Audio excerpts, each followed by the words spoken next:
Bueno,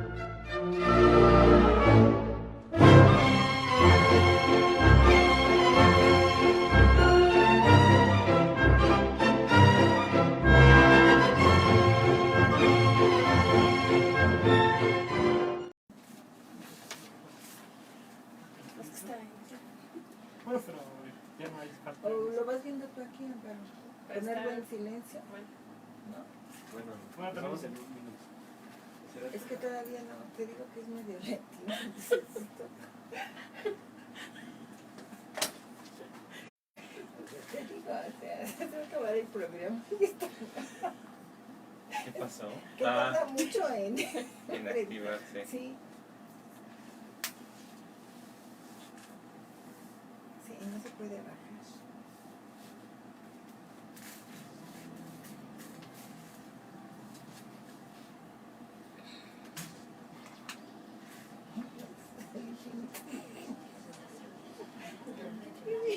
¿Eh? ¿Ya estaba encendido? Se procura bajarle. En cuanto se pueda, bajarle el silencio. Digo, igual no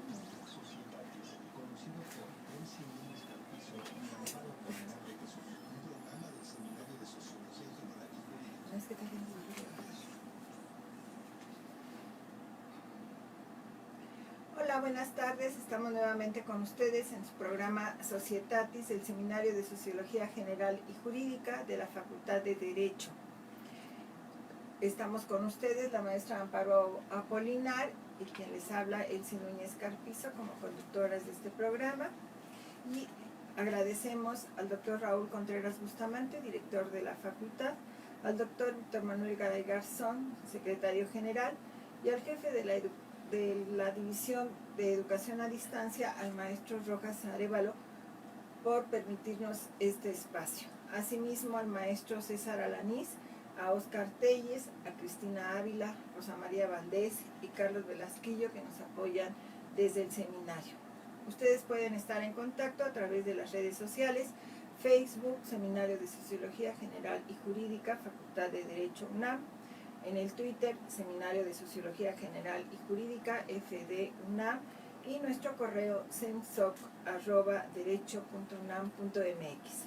Queremos agradecer a todas las personas que nos ven, que nos han hecho comentarios de nuestro programa, y en esta ocasión en especial a Berenice García, porque nos ha comentado que ha buscado otros programas y que han sido de su interés. Muchas gracias por seguirnos. En esta ocasión, como ustedes han visto en el anuncio previo a nuestro programa, el tema que vamos a tratar el día de hoy es el de las vacunas, opción u obligación, que es un tema que ahorita nos preocupa a todos. Y antes de iniciar, cedo el uso de la palabra a la maestra Amparo Apolinar para que nos dé una reseña, una muy breve reseña del doctor Gustavo Segura. Muchas gracias, doctora. El doctor Gustavo Segura Moreno es médico cirujano por la Universidad La Salle, es pediatra y dermatólogo pediatra egresado del Hospital Infantil de México Federico Gómez del Instituto Nacional de Salud. Tiene entrenamiento en atención primaria y de secuelas de quemaduras en el Rainer Hospital for Children de Boston y ejerce la dermatología cosmética y tecnología aplicada en la Clínica Dermédica. Bienvenido, doctor. Hola. Pues como comentábamos, vamos a referirnos hoy a las vacunas, un tema muy preocupante en estos momentos. Partiremos de hablar de salud.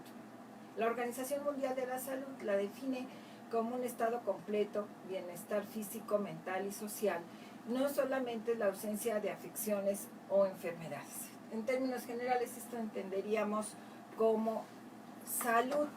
Así es. Entonces, cuando hablamos de la salud, antes de ingresar ya a nuestro tema de vacuna, entendemos que hay varios tipos de medicina y las vacunas quedarían dentro de lo que se denomina medicina preventiva. Exactamente. ¿Qué nos puedes explicar al respecto para los legos como nosotros? Claro que sí. Justamente es, y lo aprendemos desde la carrera, encontramos la medicina dividida en... La medicina finalmente busca este estado de salud a lo largo de la vida. y tiene que entender varias cosas para buscar ese equilibrio, esa condición de salud, de bienestar en las diferentes esferas que acaban perfectamente de describir. Para lograr esto hay diferentes momentos de este estado en donde nosotros podemos intervenir. Uno es para cuando ya existe un desequilibrio al que llamamos enfermedad, igualmente en cualquiera de estas esferas, tanto desde el punto de vista biológico como social, psicológico, en donde es la medicina con la que tratamos las enfermedades, la medicina terapéutica. Pero existe un rubro muy importante, que es la medicina preventiva, que como lo dice su nombre, son aquellas acciones que nos van a llevar a proteger el estado de salud y a perpetuarlo por el mayor tiempo posible. Es muy importante porque cualquiera pensaría, bueno, es que lo más importante es curar la enfermedad. Sin embargo, cuando entendemos que vivimos en una sociedad en donde existen riesgos y donde estos riesgos, por decirlo de alguna forma, el precio se paga con la afectación de la sociedad misma desde el punto de vista no solamente de vida en cuanto a que haya individuos gozando de la vida, sino también en que esto lleva recursos de la sociedad para sacar adelante los problemas. Entonces te das cuenta de que muchas veces a lo mejor para tratar una enfermedad, de las 10 monedas que tienes, ocupas 5. Sin embargo, si llevas a cabo ciertas medidas para que la enfermedad no se presente o para detectarla a tiempo, que es parte también de la medicina preventiva, entonces esto a lo mejor tú solamente en vez de gastar 5 monedas gastarías 2, pero te haría que te ahorres más a largo plazo. Y sobre todo porque en el caso de muchas de las entidades que se manejan en medicina preventiva son condiciones que no solamente dan problema en ese momento, sino que dan un problema a largo plazo. Tal es el caso, por ejemplo, la detección oportuna, por ejemplo, de enfermedades crónico-degenerativas como lo es hipertensión, diabetes mellitus y todos los problemas asociados a obesidad. La gente dirá, bueno, es que nos quieren estructurales, nos quieren así, nos quieren, etcétera. Pues es que todos los problemas de salud que esto conlleva hacen que la sociedad se desequilibre desde ese punto de vista, porque la sociedad, ya sea de forma individual o colectiva, ejerce recursos, ya sean privados o públicos, para la atención de estas enfermedades que a largo plazo son precisamente lo que deterioran todo el estado de salud general, no solamente el individual, sino el general. Y es por eso que hay muchas medidas, como es la atención a través de vacunación o el seguimiento de las condiciones de embarazo. No es porque nos quieran tener un registro estricto militarizado de quienes nacen, quienes no nacen. Aquí uno tiene que irse al pasado para entender el presente, y eso es algo que a veces se nos olvida. Vemos nada más la imagen actual y no entendemos qué nos llevó hasta este punto. Quiero recordarle a las personas que nos hacen el favor de escucharnos que la medicina ha avanzado como una necesidad y también como parte de la evolución del ser humano. Ha avanzado porque si hablamos en cuanto a la población que existía en el siglo XIV, en el siglo XIII, pues la verdad absolutamente nada que ver con la población que tenemos hoy día. Y dirán, bueno, es que ahora somos muchos, ¿no? Y vivimos más, efectivamente. Y ese vivimos más tiene mucho que ver, por ejemplo, en las condiciones de que gran parte de la mortandad de la población mundial se generaba por la mortalidad materno-fetal, es decir, los problemas durante el embarazo y durante el parto. Entonces habían muchos, por eso las familias a veces eran tan numerosas, porque además de que muchos morían, ya sea la madre, el hijo o ambos morían durante el parto, cuando obviamente no existía la cesárea y no existían muchas formas de que hoy los obstetras cuentan para llevar a término un bebé, pues esto limitaba mucho la población. 1, 2, el hecho de que nacieran no quiere decir forzosamente que llegaran a la edad adulta. a lo largo de la infancia muchos niños morían de enfermedades que hoy, gracias a la vacunación, entre otras medidas, son previsibles. Entonces, de ahí que la importancia de la medicina preventiva no solo es desde el punto de vista, ¿cómo llamarlo?, económico, por lo primero que yo expliqué, sino también como parte del proceso evolutivo de nuestra especie, ¿no? Claro. Cuando hablamos de la medicina preventiva, como maravillosamente nos lo has explicado, se va a referir a prevenir estas enfermedades. Así es. En el caso particular hablaríamos de las enfermedades infectocontagiosas. Efectivamente. ¿Qué entendemos? ¿Cuáles son? Ok. Existen muchas causas de enfermedad. Un grupo muy selecto de ellas son aquellas que son generadas por microorganismos. Esas son las enfermedades infecciosas. Microorganismos que pueden ser virus, bacterias, hongos, parásitos, por mencionarlos en grupos grandes. De estas hay algunas y para explicar las enfermedades infectocontagiosas, al mismo tiempo tenemos que hablar con la contraparte desde el punto de vista del humano, que es el sistema inmunológico, que es el que nos defiende de las infecciones. Entonces, de estas infecciones, hay algunas que son transmisibles de persona a persona, son las que llamamos las enfermedades infectocontagiosas. Y hay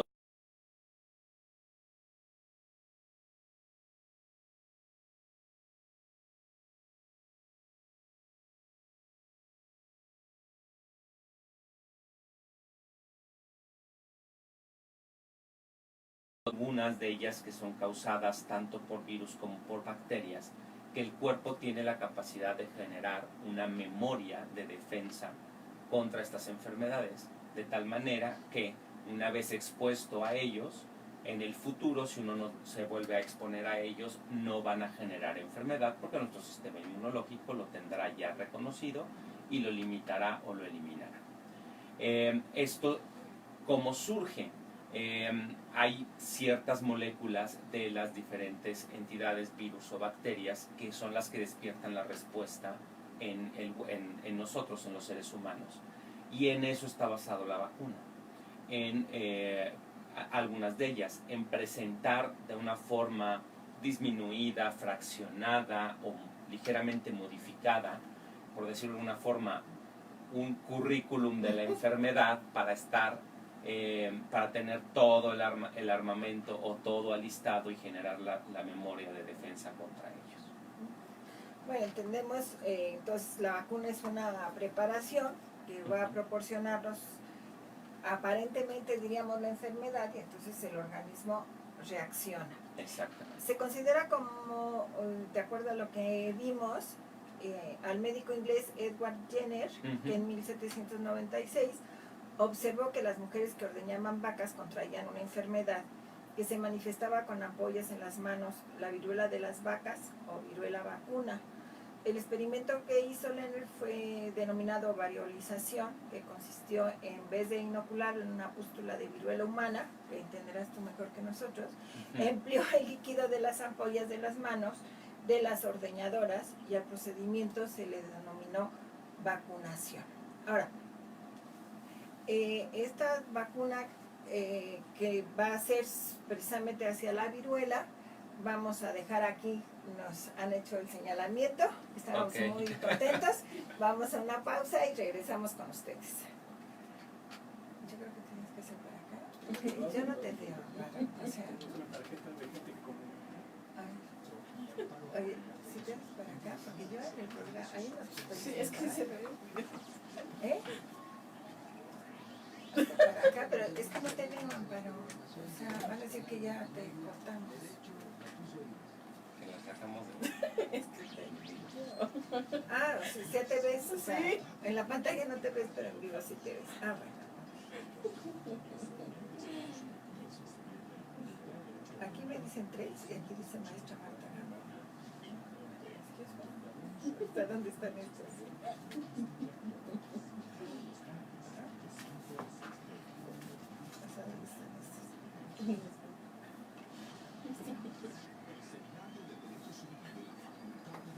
O sea, buenas.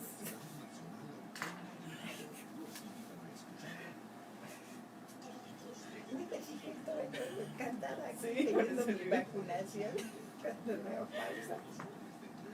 Estaba feliz aquí diciendo la cosa de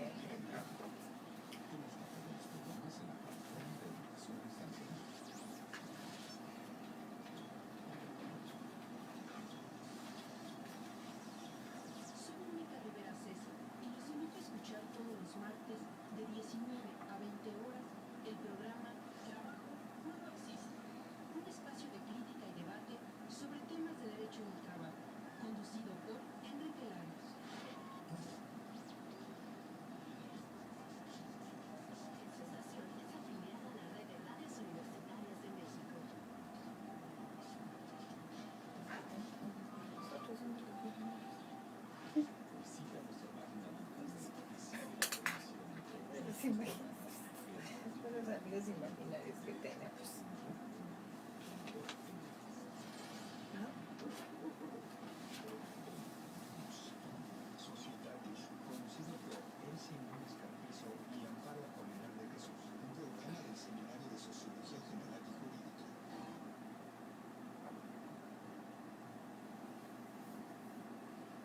Regresamos con ustedes. El tema que estamos tratando el día de hoy son las vacunas, en relación si es una opción o una obligación, y estábamos en el origen de las vacunas. Voy a cederle el uso de la palabra a maestra Apolinar para que nos dé una perspectiva jurídica de las vacunas. Muchas gracias, doctora. Bueno, pues respecto al marco jurídico de las vacunas, a nivel internacional encontramos el Pacto Internacional de los Derechos Económicos, Sociales y Culturales. En el artículo 12 establece el más alto nivel posible de salud, tanto física como mental, para las personas. Y básicamente las medidas que prevé son en dos sentidos: la prevención y tratamiento de enfermedades epidémicas y endémicas, así como las condiciones que aseguren el acceso a la atención médica y por supuesto a los servicios médicos. Estos mismos principios se van a recoger en la Constitución Política de la Ciudad de México, en el artículo 9, inciso D.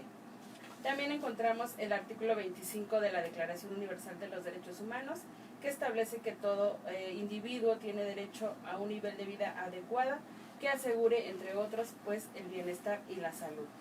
A nivel nacional encontramos la Constitución Política de los Estados Unidos Mexicanos en el artículo 4, que reglamenta el derecho a la protección de la salud. Como ley reglamentaria a este artículo 4 encontramos la Ley General de Salud en México, que señala en el artículo 144 que una forma de prevenir precisamente las enfermedades transmisibles es a través de la vacunación, y lo va a establecer de manera obligatoria bajo los términos que la misma ley establezca. Asimismo, en el artículo 157 bis establece la Cartilla Nacional de Vacunación, que va a ser un documento gratuito, único, individual e intransferible, a través del cual se lleva todo un esquema de registro y control de las vacunas que se aplican a las personas. Asimismo, por decreto del 20 de octubre de 1978, se expone con carácter obligatorio la Cartilla Nacional de Vacunación, precisamente destinada a controlar todo el esquema de vacunación de un individuo desde la niñez. Por decreto del 24 de diciembre de 2002, se instituye el sistema de cartillas nacionales de salud para llevar un control personalizado del individuo en cuanto a las acciones destinadas a la prevención de enfermedades. El sector salud diseña las cartillas nacionales unificadas dentro de lo que se llama la Estrategia Nacional de Promoción y Prevención para una Mejor Salud. Y bueno, estos van en base a edades o rubros de edad: niños y niñas de 0 a 9 años, adolescentes de 10 a 19 años, mujeres de 20 a 59 años, hombres de 20 a 59 años y adultos mayores de 60 años o más. ¿Sí? Es de destacar también que existen normas específicas en cuanto al control escolar, o que tienen que ver con la obligatoriedad de la cartilla cuando un chico pretende ingresar a la escuela. Se establece como requisito obligatorio la Cartilla Nacional de Vacunación. Actualmente la cartilla, dentro del esquema de atención a un individuo, cubre diferentes aspectos, desde el esquema básico de vacunación, señalando los tipos de vacuna, las enfermedades que se previenen, las dosis y fechas de aplicación de esas vacunas, el control de peso y talla, el control de índice de masa corporal, la tabla de peso de acuerdo a la edad del individuo, la tabla de índice de masa corporal, la evaluación y vigilancia del estado nutricional, todo lo que tiene que ver con este aspecto de alimentación, desparasitación, complementos nutricionales, la medición de peso y estatura, prevención, control y detección de enfermedades, salud bucal, prevención de accidentes y lesiones, prevención de adicciones, actividad física, atención médica. Y en la cartilla para adolescentes además incluye todo el rubro de salud reproductiva, toda esta cuestión de la prevención de enfermedades de transmisión sexual, la atención antes, durante y después del embarazo. Muy bien. Bueno, enviamos un saludo a Roberto Paredes, Mónica Riveros, Erika Zamora y a la maestra Marta Gamboa, que nos favorecen con su atención. Entonces, regresando, mi querido Gustavo, a las vacunas, que ya explicamos, bueno, ya explicaste esto, la pregunta sería, ¿por qué me debo vacunar? Claro, y aquí tenemos que partir justamente de la información que nos acaba de comentar brevemente. Las vacunas tienen la función de prevenir contra algo que es muy malo para el ser humano. Vamos a hablar en los términos más coloquiales.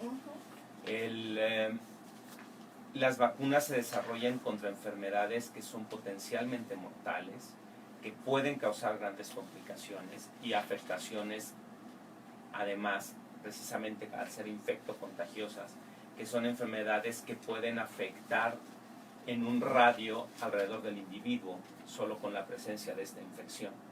Tal es el caso, por ejemplo, de varicela, de sarampión, etc., ¿no? Todas estas generan un daño y ese daño pone en riesgo la vida, no solamente del individuo, sino de la comunidad. Que eso es algo que hay que explicar también en cuestión de la vacunación. Atendemos la vacunación por la parte, desde el punto de vista de la vacunación individual, pero también la vacunación grupal. De ahí que esté tanto en debate en si se debe devolver como una obligación y no dejar solamente como derecho. Por eso es que debemos de vacunarnos. Nadie, creo que si vive, por ejemplo, al lado de un río, ¿no? Si sabe que el río crece, no tome las medidas preventivas para que no se lleve su casa. Lo mismo ocurriría aquí.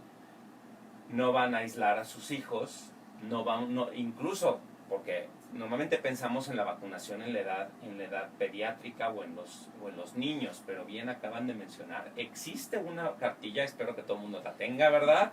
Y al corriente, su cartilla de vacunación de la mujer, del hombre y del adulto mayor. Entonces, ¿por qué? Porque las necesidades van siendo completamente diferentes en las diferentes etapas de la vida y hay exposición a enfermedades transmisibles que, bueno, pueden ser un problema desde el punto de vista de salud pública. Por eso también es que desde el punto de vista individual, pues para que no generes un daño para tu persona o para tu ser querido, específicamente para tus hijos. Por otro lado, desde el punto de vista de la sociedad, pues es porque es algo que afecta a todos los demás. De ahí que en las escuelas soliciten una cartilla de vacunación en donde tengan, si no van a tener el 100% de certeza de estar perfectamente vacunado, o deja tú que esté perfectamente vacunado, que esté perfectamente inmunizado, es decir, que su cuerpo haya respondido adecuadamente a las vacunas y entonces ya tenga la inmunidad y no le vaya a dar la enfermedad. Eso no lo sabemos porque no existe ninguna vacuna 100% eficaz, pero al menos ya es un seguro. Ahora imagínate, entra un niño que no ha tenido la vacunación, el niño está en contacto con otros niños que están en una edad frágil desde ese punto de vista. De ahí que la mayor parte de las vacunas se otorgan durante la edad pediátrica, porque justamente es, uno, por las características de su sistema inmunológico, dos, por su riesgo, es cuando tienes que proporcionarlas precisamente para asegurar que vayan a llegar a una adolescencia y una vida adulta y no se nos queden en el camino. Eso yo creo que son las dos causas principales, porque representan un bien para el individuo y para la sociedad. Claro, al final de alguna manera es función del Estado prevenir, ¿no? Como bien Claro. nos has dicho desde un principio, pues dicho coloquialmente, sería más barato prevenir que luego Que- las enfermedades. Sin embargo, desde un inicio aparecieron los movimientos antivacunas, Ujú. justo también en 1772, en un sermón titulado La peligrosa y pecaminosa práctica de la inoculación, el reverendo Edmund Massey, un teólogo inglés perteneciente a los Testigos de Jehová, proclamaba que las enfermedades son enviadas por Dios para castigar el pecado y que cualquier intento de prevenir la viruela a través de la inoculación es una operación diabólica. A partir de esto, el primer país que legisló fue el gobierno británico en 1853, donde había penas de multa y de cárcel para quienes no se vacunaban, ¿no? Ujú. Y a partir de ahí han seguido, ¿no? Y creo que actualmente se ha reforzado esta idea de los antivacunas. Exacto.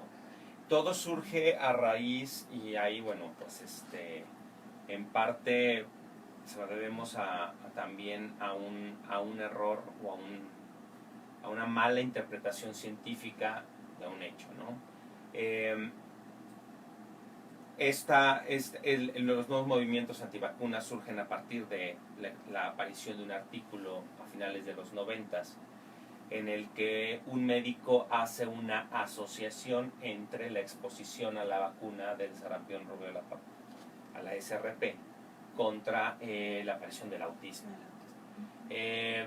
Aquí cabe mencionar algo que es súper, súper importante y que con esto se explican muchas de las cosas que han ocurrido a últimas fechas, en los últimos años, de booms informativos, que si los celulares producen cáncer, etcétera, etcétera, etcétera. En el avance de la medicina hemos incluso aumentado nuestra capacidad de conocimiento o nuestro catálogo de enfermedades, porque las hemos podido identificar y diferenciar una de la otra, y a veces con algunas variantes. Cuando antes, pues a muchos decían, ay, pues es que se murió de viejito, ¿no? O es que no, pues nació malito y no supimos de qué murió, era una enfermedad muy rara, o es que así es su forma de ser. Hablamos, por ejemplo, en el caso de los autistas, ¿no? Que hoy sabemos que el autismo no es ni blanco ni negro, sino que es, por eso se le llama espectro autista.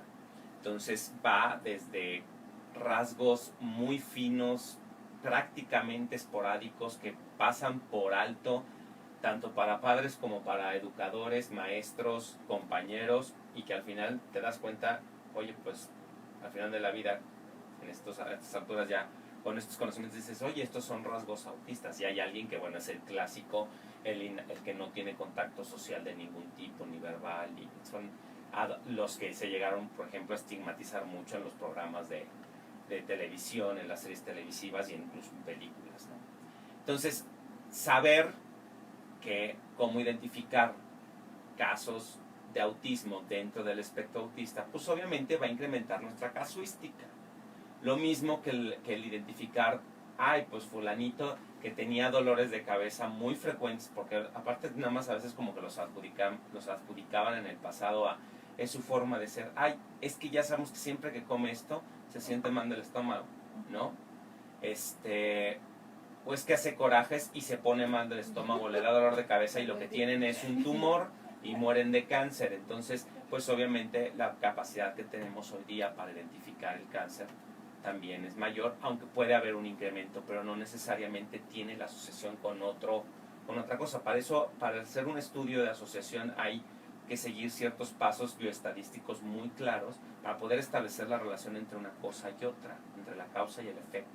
El problema es que este doctor hace la exposición de que debido a un derivado de mercurio que contiene la vacuna, es que se tiene entonces el autismo, y entonces vienen los grupos radicales que literalmente, como les digo, se tragan todo lo que les den, ¿no? O todo lo que les dicen, y no hacen un juicio previo. Entonces niegan la vacunación para sus hijos y para ellos mismos en muchas otras cuestiones. Aquí quiero hacer un paréntesis y escuchaba yo la reflexión de uno de un médico colega que menciona, es que normalmente estamos buscando qué es lo que está mal, pero nunca nos ponemos a pensar el por qué estamos bien. Y eso es lo que socialmente perdemos la percepción. Entonces, ¿por qué tenemos autismo? ¿No? ¿Por qué está surgiendo el autismo? Y entonces buscamos qué es lo que está mal. Y nunca pensamos oye, de los 5 hijos que tengo, los 5 llegaron a la universidad, ¿no? O de los 11 hermanos de mis papás, todos llegaron después de los 50 años. Nadie piensa el por qué, pues como está bien, pues así ocurrió y tan, ¿no? Y mucho de esto tuvo que ver con la medicina preventiva que se ha ido forjando a lo largo de siglos, ni siquiera de últimos años, de siglos. Entonces, esta negativa de no vamos a recibir vacunas porque las vacunas son malas, ni siquiera piensas en el beneficio que te ha dado por años. Le han agregado a esto, este fue el punto, entre comillas, racional o científico por el cual estos grupos niegan la aplicación de vacunas a los niños. Pero hay otros en donde, bueno, es un complot de no, es que realmente las enfermedades, han llegado a decir hasta que las enfermedades no existen, que son un invento, y que hay una serie de intereses económicos desde el punto de vista de los laboratorios que inventan y que nos tienen comprados a los médicos y que nos llevan de viajes al otro lado del mundo para que apliquemos las vacunas. Perdón, pero eso no es cierto. Y la mayor cantidad de vacunas que se distribuyen a nivel mundial lo hacen los gobiernos, no lo hacen los médicos particulares. Pues no va por ahí, pero no lo razonan. Es más fácil al primero que tiene cara medio de maleante decir ese fue el ladrón, ¿no? Y el de cuello blanco decir no, esta es la persona decente, ¿no? Muy bien, vamos a una pausa y regresamos con ustedes en un segundo. Esta es. ¿Se puede? ¿Para ti? Siempre. Gracias. Vamos a hablar de las películas. Quiero dar voy a dar unos datos precisamente de esto del sarampión. Ah, sí. ¿Te parece? Hablamos un poco de eso. Ahí no va ninguno. No, para hablar un poco del sarampión. Sí.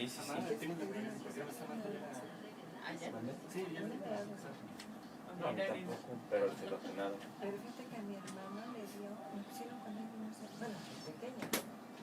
Y no por ejemplo, esta práctica también es súper importante que tenemos que comentar. Vamos a quedarnos al final con el sarampión, ¿no? Que es el que está ahorita Un espacio de crítica y debate sobre temas de derecho del trabajo, conducido por Enrique Larios. El Seminario de Derecho Civil de la Facultad de Derecho de la Universidad Nacional Autónoma de México los invitan a escuchar todos los derechos civiles. Así me de 10. Derecho Civil y Derecho Familiar, todos los jueves de 13 a 14 horas a través de Yux Canal Multimedia. Consta con los programas en la plataforma de televisión.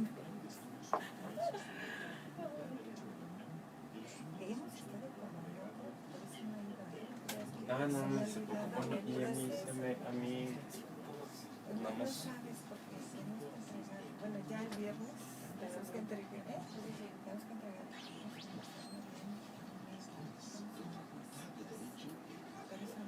No he podido. La semana que entra ya lo entregamos. Ya cuando termine, ya con calma. El viernes vamos a ¿verdad? El viernes. Mira, consentimos, sí, no se preocupen. Sí, o sea, ¿para qué nos haces así? Conducido por Ensi Núñez Carpizo y Amparo Apolinar de Jesús, un programa del Seminario de Sociología General y Jurídica.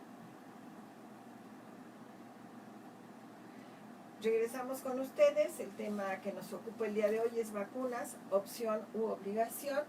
Y la maestra Amparo, como es costumbre en nuestro programa, nos va a hacer las recomendaciones para el fin de semana. Muchas gracias, doctora. Pues nuestras recomendaciones de hoy es una película española que se llama 22 Ángeles, película de 2016. que bueno, nos narra la historia de los niños de 8 años que llevaron la vacuna de la viruela a América, ¿no? Es la que se considera la primera expedición filantrópica de la historia, pagada por el Reino de España. Se conoce como la Real Expedición Filantrópica de la Vacuna.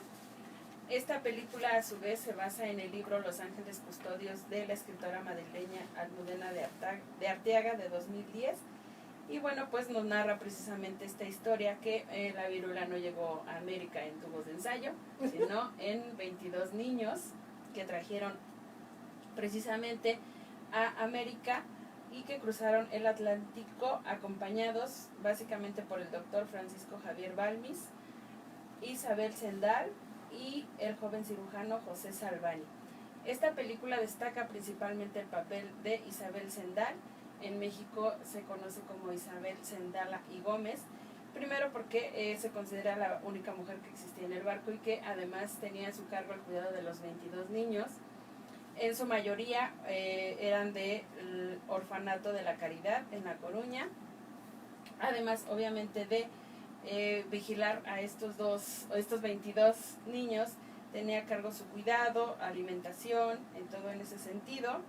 Pero además al llegar a América, sí, y una vez establecidos en América, vuelven a hacer otra vez la expedición, pero en este sentido llevando 26 niños a Asia, en específico a Filipinas, precisamente para difundir la vacuna contra la viruela. En México se le reconoce tanto que existe por decreto presidencial la medalla al mérito Isabel Zendala y Gómez, y actualmente está vigente y se otorga principalmente a quien se distingue profesionalmente en la actividad de enfermería en cualquiera de sus especialidades, particularmente en el área de salud pública y de enfermería comunitaria.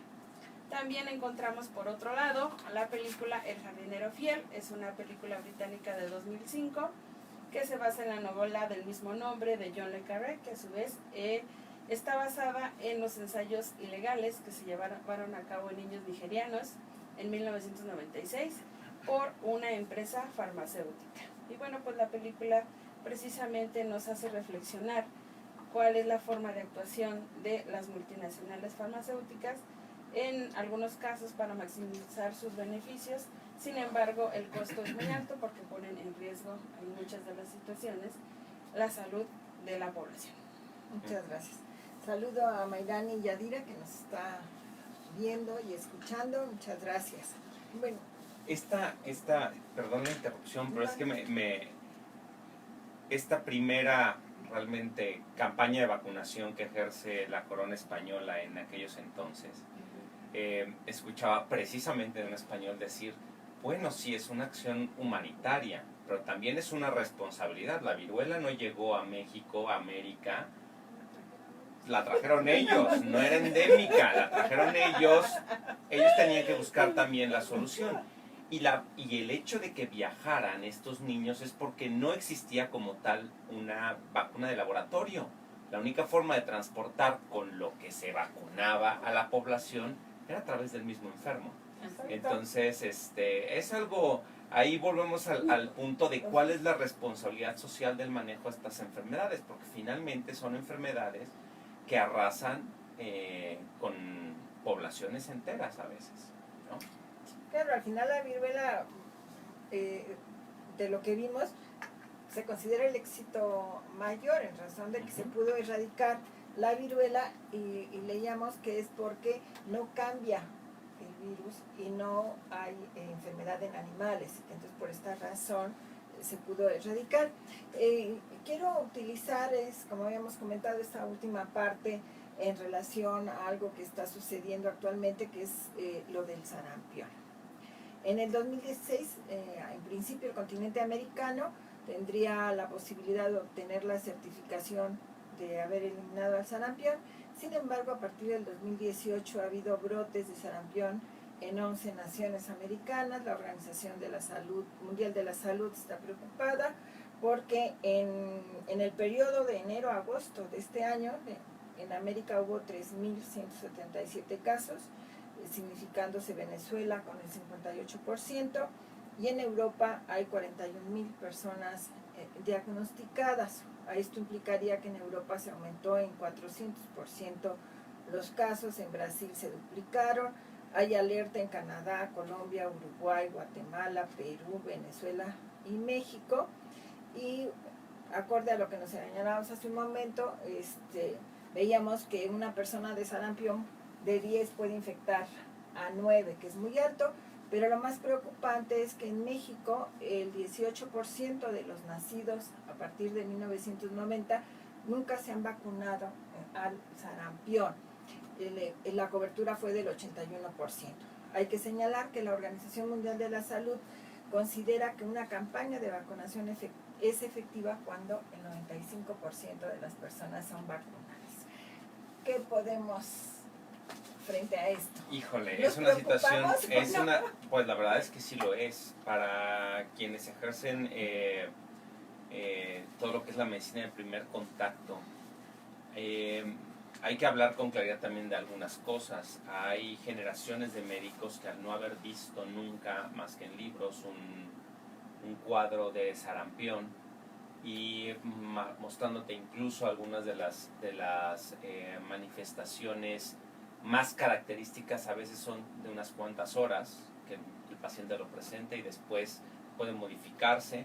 Y si a eso le sumamos que muchas veces los pacientes ya llegan en fases avanzadas porque viven en poblaciones lejanas a centros de atención de salud, o que ya fueron tratados por otros médicos con otros medicamentos que pueden modificar el cuadro, etcétera, etcétera, que no hay como tal una sospecha, aunque obviamente pues ya a los ojos de un experto te dirán esto es sarampión hasta no demostrar lo contrario. Y en muchas ocasiones puedo decir que en el primer nivel de atención, como identificar este tipo de enfermedades genera la formación de algo que en salud pública se llama un cerco epidemiológico, que genera una carga laboral importantísima para el personal de salud, pues lo que optaban era por